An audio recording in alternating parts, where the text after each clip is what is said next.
Welcome, welcome, welcome everyone to Every Strand Counts with your host, me, Dana Wilson.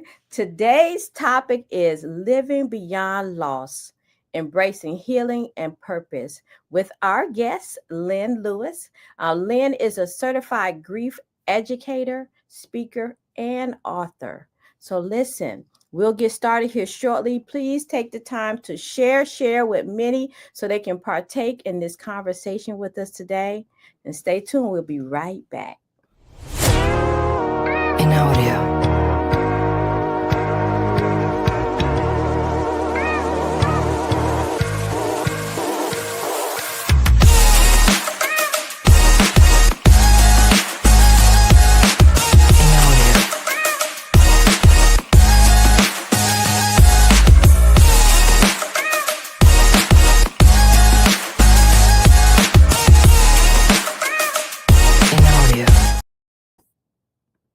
All right. Welcome again, you guys. I am Dana Wilson, your host.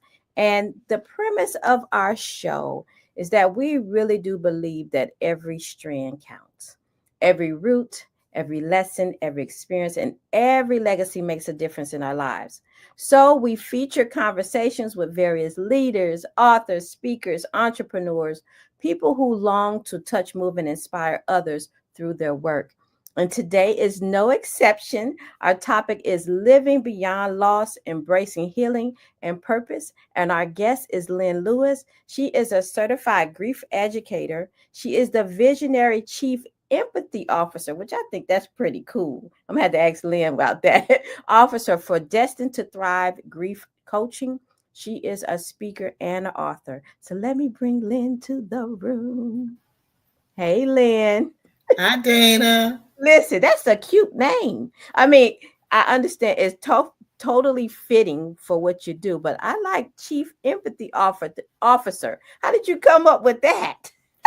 Actually, I'm not going to say I stole it. I borrowed it from from someone else. It's a young man out in Canada that we connected on social media because he's an author.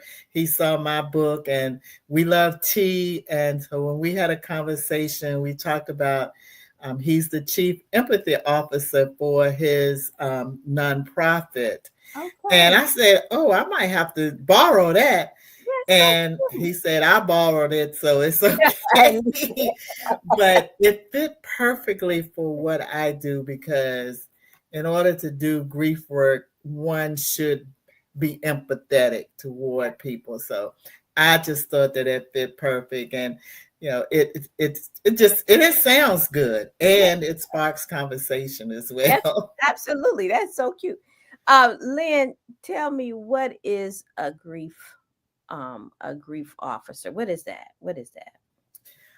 A grief officer, grief educator, is basically one who has learned, has educated themselves about managing grief many times, not all times, but many times. It's some person who have experienced some kind of loss that have made an impact on their lives, and they choose to help others to navigate their losses. And for me personally, it's also a way for me to continue my own healing process, my personal healing process.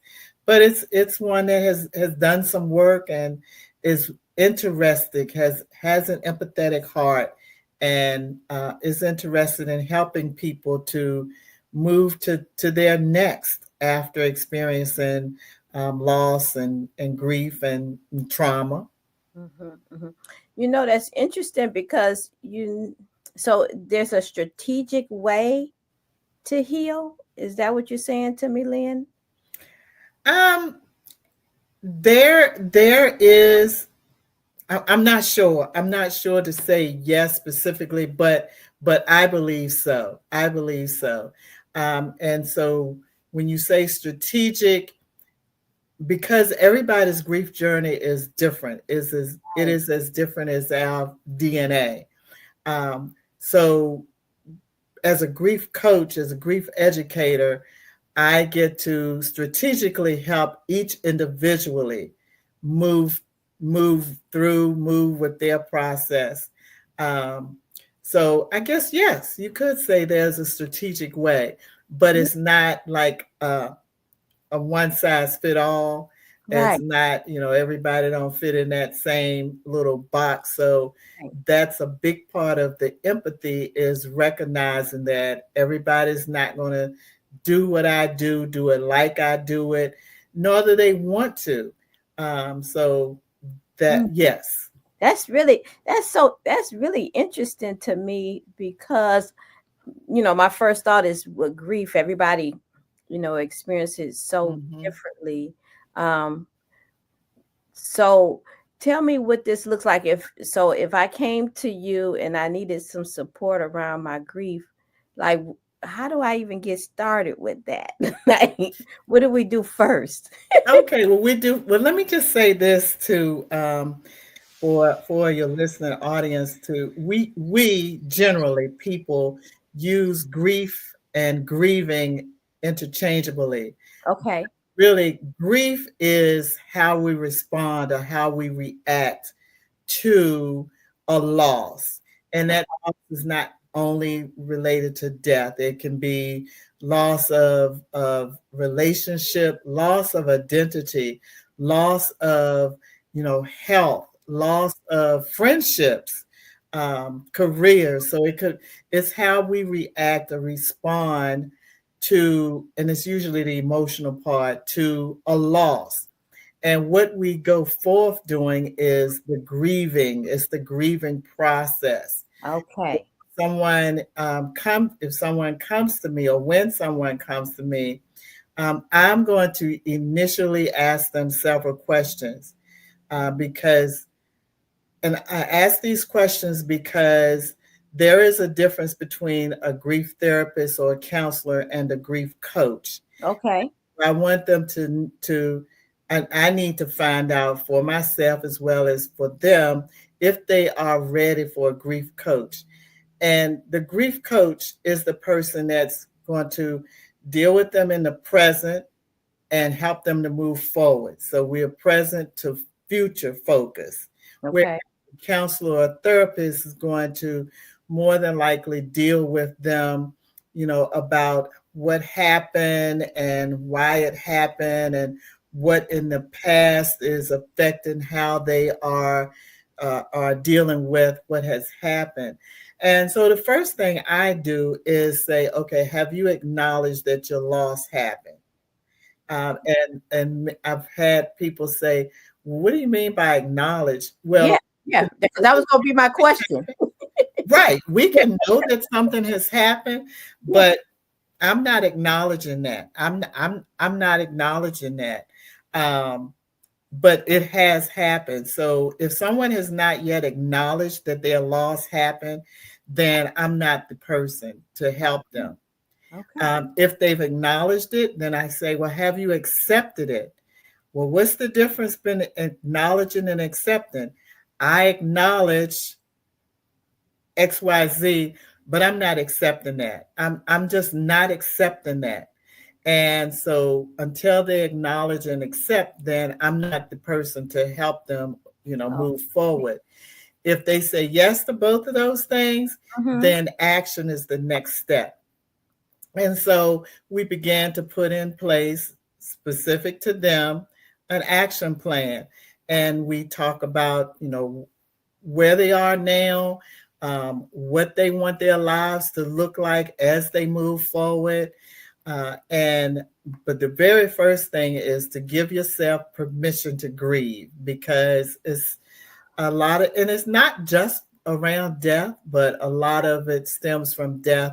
Is conflicting thoughts of should I be grieving? How long should I be grieving? Should I be past this point? You Mm-hmm. know, am I wrong to be past? Right. Whatever that point is that people tell you. And so that's kind of our beginning to set a foundation for what's next, how Mm. we're going to move forward. That's interesting because I think about my own journey. You know, I have a special needs son, right? Mm-hmm. And I had been trying to find different groups to associate with around support. And depending on where I was will determine where I was going, right? And I had accepted it and acknowledged um, um, the Mm-hmm. situation, the circumstance. So when I would go to certain groups and maybe they were still crying and still not accepting of it, Mm-hmm. I couldn't stay there. I couldn't do it. I had to go somewhere else because it was pulling me down, right? I had already Right. acknowledged, and that doesn't mean you don't cry. I'm just saying that that was a trigger for me that I was past that piece. I was looking for the future piece of it all. And so um I like how you made that distinction there because yeah, I probably needed a coach. Right. And right. And that is a good example of a non-death situation. Right. That- Um, and we have to get to the point, or should get to the point to be able to say, this group is not for me. I'm Right. not judging the persons that are still there. Right. All of our situations are different, but that's not my group. And Mm, then sometimes we get to a point to say, that was my group, but now I need something different. And so it's just, it's a lot. It can be a lot. It can be overwhelming. yeah. And that's why a coach comes into place. And even with a coach, it's like a life coach or like a therapist or a counselor. If that doesn't fit, if those two people don't fit, then it's okay, Right. because we are not everyone's custom client or customer, and we're not everyone's coach. Mm, And you may have found that even in your mhm. your business. Yes. Just because somebody has or wants sister locks doesn't mean that that's your client. Hmm. And Absolutely. so yeah. Yeah. Absolutely. And also I'm a trichologist, so I help people with hair loss. Definitely people go through grief and grieving around their Oh hair yes. in a real way. And I am a coach. Um, Yes. by your definition, I am a coach. So I am the person where when you have accepted and you acknowledge and you ready to do something different, then I'm the person for that. But I'm not gonna sit and soak with you about it. But I totally understand. Mm-hmm. Mm-hmm. Totally. Exactly. But I want you to move forward. I'm there to help you move forward. So I Mm-hmm. really like that distinction between the counselor and the coach. So Lynn, so give me a sense because I know it's personalized because each person's situation is different with their grieving or what they're trying to get over. Um, give me a sense of like give me or a scenario of what the future might look for somebody, like what they might say that their goal is and how do you help them get there. Okay. Yeah. So good question. So someone's goal might be, okay, we'll use the death of a loved one. Mhm. Um, and their goal may be, I just want to be able to go to church and people not bombard me with the pity, people not bombard me with, how are you doing, people won't bombard me with, well, that happened 3 months ago, that happened 6 months ago, you should be over that. That's real life stuff that happens to people after someone pass away.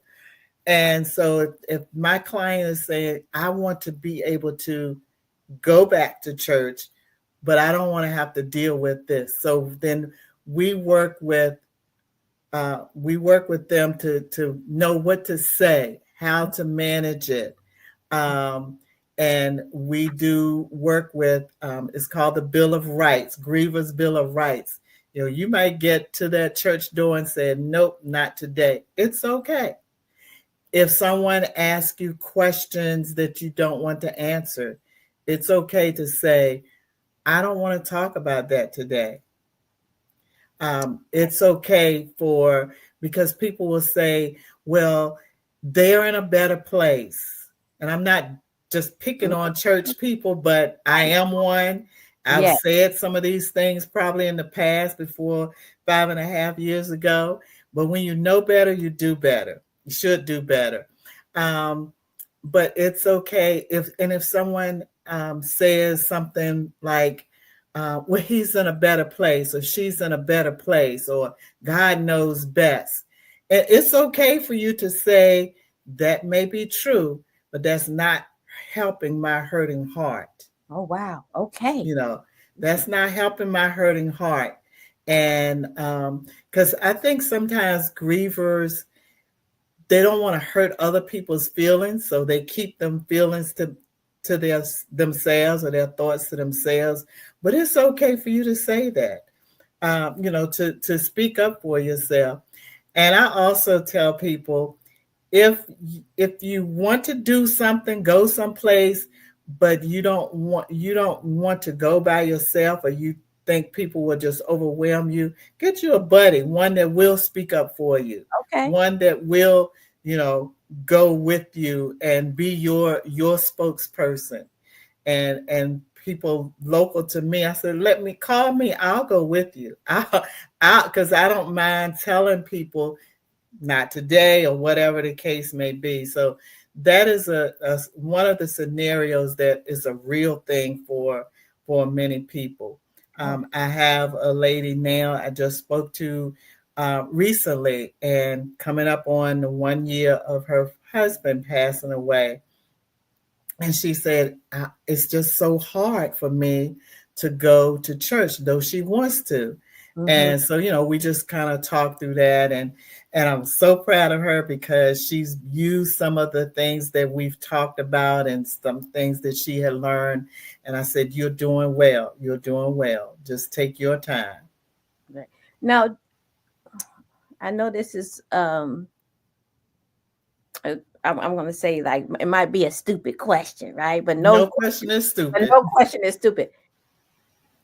How do you know when you're healed? Like, how do you? I mean, is there a way to feel healed?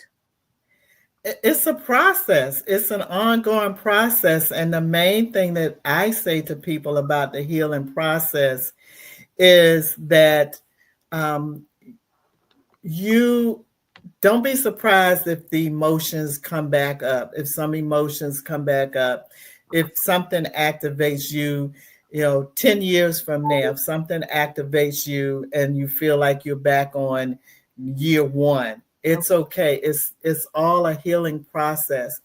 Another thing that I use to try to help people kind of come to grips with healing is to look at yourself, look at where you've moved from, Okay. where you came from. Year one, you may have cried every day. Year Right. two, you may be only crying once a week, or Yep. being angry once a week, or being mad once a week. And so, give yourself permission to grieve. Be kind to yourself. Um, find the person or the group that works for you, that fits you wherever you are. Like you mentioned, in the beginning, that was the group, and then it was like, no, Yeah. and then work with a grief coach, or work with a counselor, a clergy person, somebody that you trust, somebody that will be true to you, but not make you do things that you're not ready to do, but will encourage you, will be your ally, will walk alongside you. Wow, this is so cool. It's a Um, process. yeah, It's it's a process. yeah, it is. It absolutely is. We're going to take a commercial break, Lynn, and then we're going to come back, and I want to kind of talk to you about more ways that you support people during the grieving process. Okay. All right. Imagine having encouraging support, accountability partner, and strategic planning to create your next level of natural freedom. Here at Hair Cares Inc., we empower audacious women with the understanding that every strand counts. By piecing mind, body, and spirit components together that result in scalp rejuvenation, hair regeneration, and a growing, sustainable, thriving Sister Locks business. We provide in-person and virtual hair growth services, Sister Locks business consulting, personal coaching, and mentorship. We believe that every strand counts. Every root, every lesson, every experience, and every legacy makes a difference in our lives. We are proud to encourage holistic living and full self-expression through hair advocacy, training, coaching, consulting, books, and our show, Every Strand Counts. I'm Dana Wilson, the CEO and Director of Hair Cares Inc.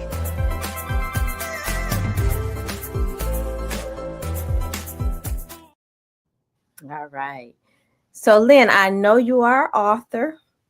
Please tell us about your books and who is this book for? Okay, my first book is an anthology. Whoo, an anthology, Yes. and it is titled mm, Wait a minute. Is that about prepare, prepare prepare for for purpose? purpose. Prepare Ye- for purpose, Lord. Yes, Today. and so that is an anthology, and my chapter is about the first 3 years of my personal grief journey, Okay. where I talk about how I am able to thrive in the aftermath of my son's death.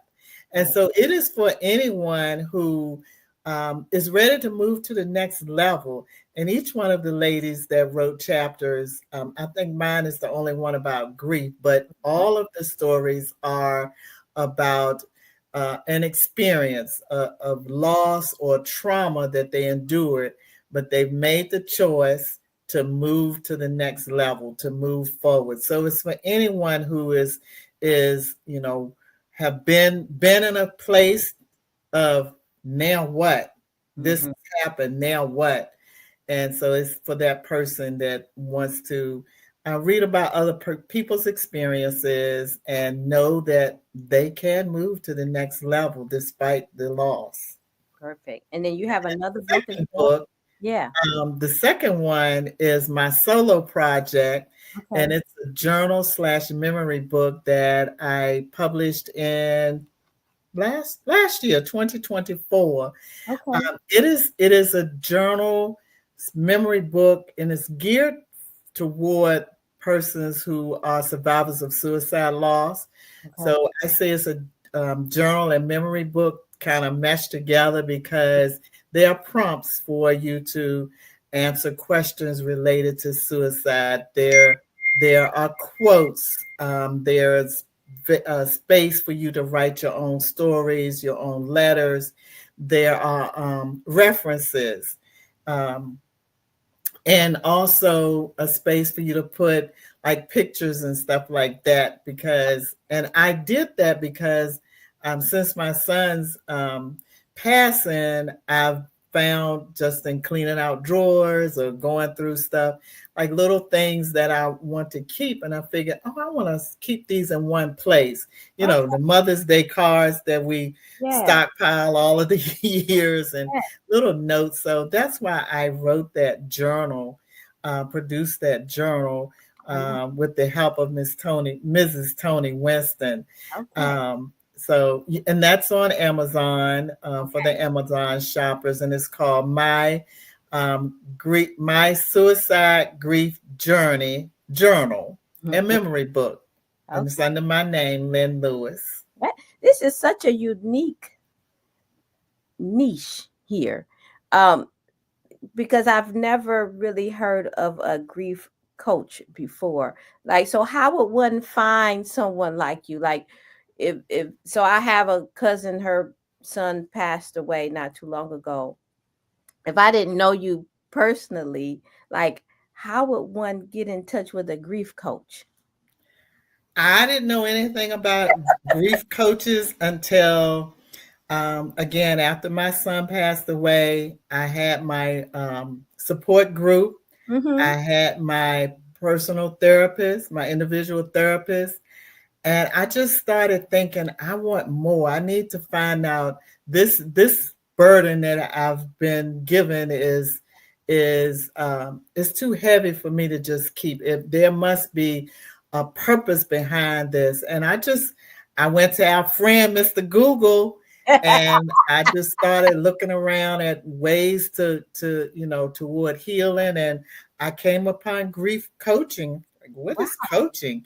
Yes. And I inquired, and the first inquiry didn't go through because you had to take the whole, you had to enroll in the whole program, and I wasn't interested in that. But I did find a certified a grief coach certification with Wow. Miss Dora Carpenter out of Washington, D.C.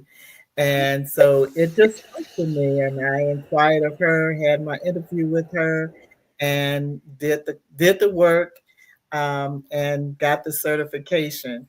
I will say right here, Dana, that Mm-hmm. grief coaching, like most coaching, you don't have to have a degree, or you don't have to have a license by your state or take state boards and all of that. Mm-hmm. We, as I said earlier, coaching is basically helping people move from where they are to move forward. Right. And so, though it makes sense for you to educate yourself and not just go out there uh, Mm-hmm. willy-nilly, so to speak, but so that's one difference. But just I just found it by Googling. That's really something. And let me say kudos to you and thank you for doing what you do, because it takes a certain kind of person to do this kind of work, especially experiencing grief for yourself. um, you had to have something special going on inside of you to say, okay, I want to help somebody else with this as well. Because do you take those emotions on as you working with your clients?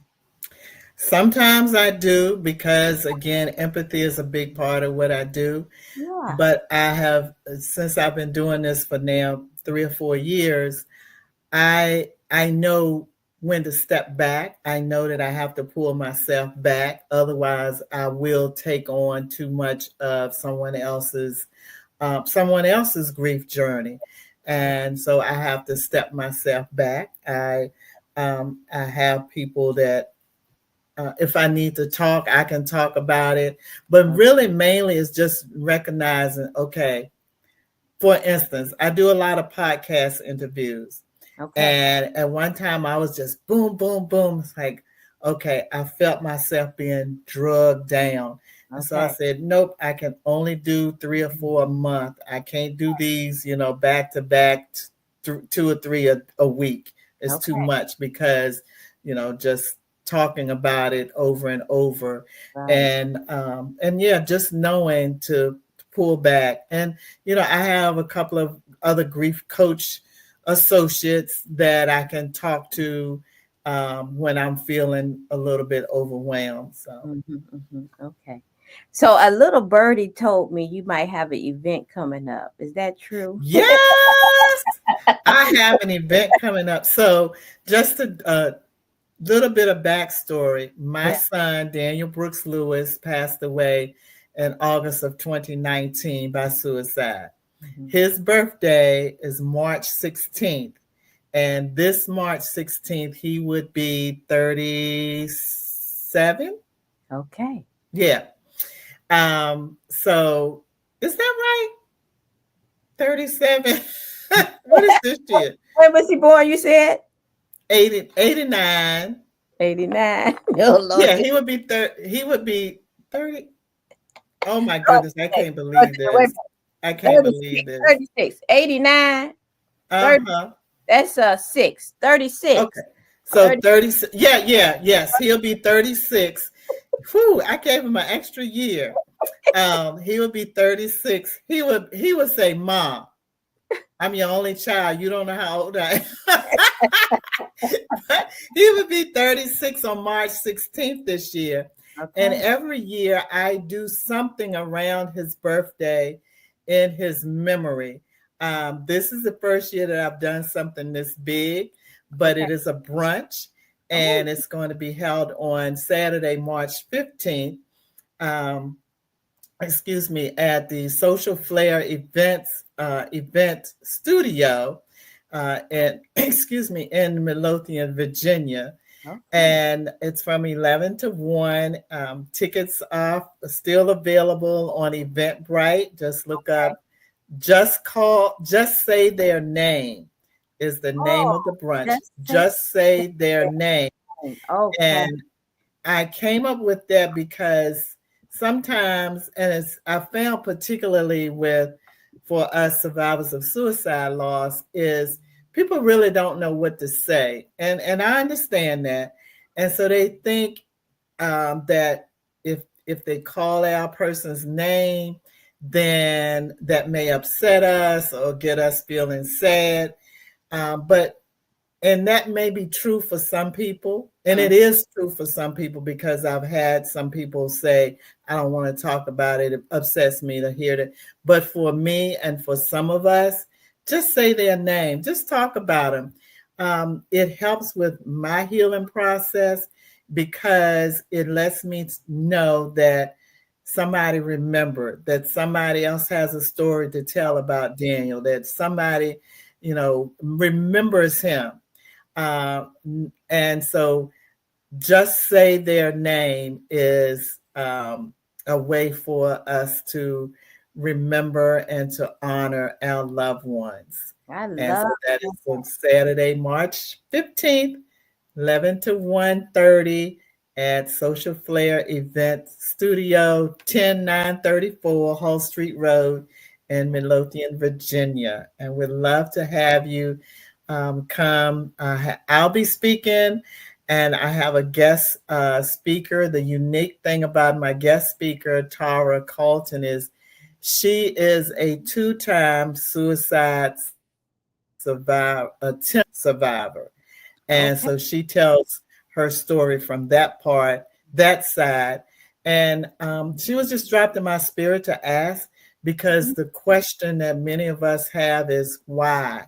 And it's a question we will never get the answer to probably, but she may be able to shed, and she will be able to shed a little bit of light on, maybe what's going on in the minds of someone that has made that final decision. So Mm-hmm. while grief can be heavy, it doesn't have to be dark. So we're looking to just hold space for each other, just to be able to honor the memory of our loved ones and those who support us.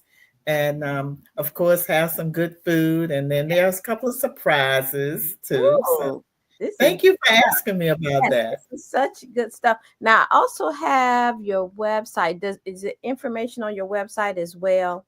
Yes, the information is Okay, on my website and it is on Eventbrite as well. perfect. And your website, is that the place for someone to go as well if they want you as a coach?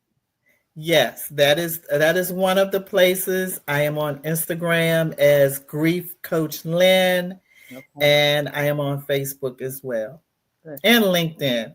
Okay. I'm excited about this brunch. That I think Thank that is you. a super cool way to celebrate your son for sure. And being amongst the room with other people. That is so cool. Yes, Yeah, that's so cool. Good. So you said it's March 15th, you said? Saturday, March All 15th. right. Yes, and that's at starting at 11. Starting at 11. Yes, I love it.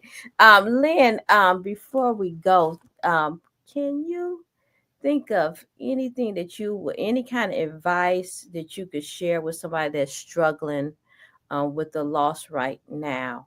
Um, any like words of wisdom or support for them? Yes, a few things. One is to just stop and breathe. Try to catch your breath. Check in with yourself. How's your body feeling? Are you? Yeah, I always say, are your shoulders up to your ears, or are they relaxed? Know that it is okay to feel the way you feel, to be going through what you're going through, because you've endured, experienced a traumatic loss, Mm-hmm. um, and um, be true to yourself. And when I say that, meaning don't allow other people to dictate or to tell you how you should feel, what you should be doing. Mm-hmm. And I'm not talking about persons that are assisting you in your best interest, but everybody has an opinion about everything. And if you feel like you are ready to talk to someone, your clergy person, your doctor, um, me, if you're not ready for me, I have resources that I can direct you to, that may be better suited for you. But just and lastly, do your level best to take care of yourself. Mm-hmm. And taking care of yourself, maybe just let me get out of the bed, brush my teeth, take a shower, and put some clean pajamas on. That may be what you can do today. And just be kind. Be kind to yourself. Be kind to yourself. Remember, you have experienced something that you've probably never experienced before. And so just be kind to yourself. Wow, that's good stuff right there, Lynn. That's good stuff. Yeah. But thank you so much for your time. Thank you for coming to share what you're up to and the services that you offer, and of course your upcoming event. This is a real unique space that you're in, and I'm so glad that you decided that this was something that you needed to do or wanted to do for others, because we don't hear this title much. Yeah, So like I said, yeah. I had never heard it until 5 years ago. I had no idea it existed. So, Good. So I'm yeah. glad to get the word out so that people know that this kind of support is available, and we have to have you back again. This is the second time around, and I Anytime. don't get enough of it at all. So you are welcome back anytime, my lady. Thank you, Dane. And I love the just, who the collaboration, because you think, oh, hair has nothing to do with grief. But yes, Yes, yes, yes, yes, yes, it ma'am. could very well. So Absolutely, surely. All right. Well, thank you, lady. I appreciate your time, and I'll see you soon. thank you, Dana. Right. All right, everyone. Thank you so much for partaking in this conversation. That was such an interesting conversation with Lynn. But come tune back in for more conversations such as this, and keep in touch with me. Go to my website, haircaresinc.com, or any of my social media handles on Facebook, Instagram, YouTube. Go to Hair Cares Inc., and I'll see you soon. Bye bye.